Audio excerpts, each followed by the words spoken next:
Up next, we have someone who's not only been on the street, but in the courtroom fighting for our climate and fighting for our people. Let's give it up to Eric Goldstein from NRDC.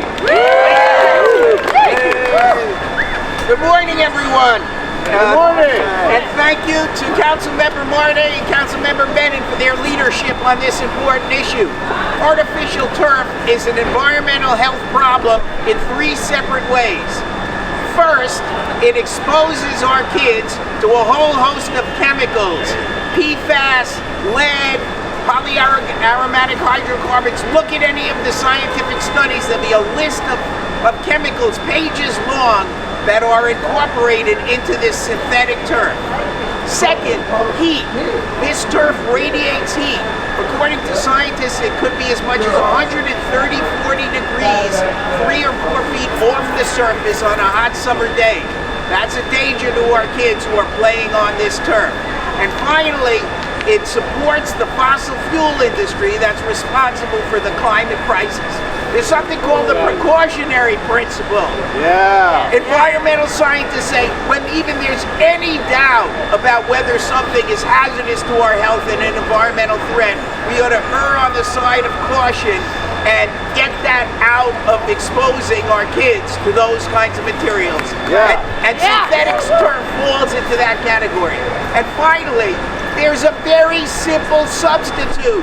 It's a safe substitute. It's been around for thousands of years, and it's a better alternative than synthetic turf, and it's called grass. Touch grass. So let's all get behind this legislation that Councilmember Marte is advancing, and Councilmember Menon is supporting, and let's get this done this year. I grew up playing in East River Park. I remember playing baseball in my Little League on grass and dirt.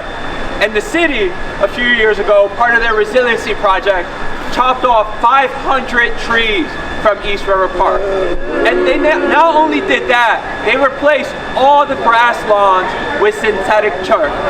When they did the ribbon cutting last summer, it was 90 degrees in the city, but on that grass, it was 120 degrees. It's going to be dangerous for any future Little Leaguer to play on that field. So this is not just a community activist fight. Even Major League Baseball has stopped using artificial turf because their retired baseball players are now exposed to cancer that was never seen before for baseball players. And so from the local level to the national level, we're bringing the fight to not only the fossil fuel companies and the plastic companies, but we are telling artificial turf that they have to go.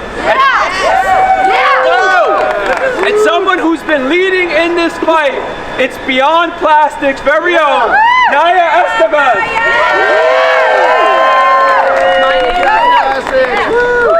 My name is Naya Estevez, and I'm a community organizer at Beyond Plastics, which is a nationwide organization with deep policy expertise and a strong grassroots network working to end plastic pollution everywhere. Thank you, City Council Member Marte, for introducing this important bill. Synthetic turf is a byproduct of the petrochemical industry, a direct threat to the environment and to the children who use it most frequently.